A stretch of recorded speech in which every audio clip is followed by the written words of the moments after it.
Okay, now I got this to get a little bit warmer. It's like night and day. Watch this.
Idle's okay.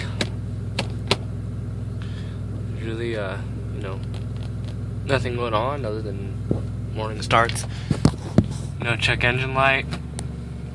It is misfiring a little bit. I don't know. Maybe crank sensor. I'm not too sure, dude.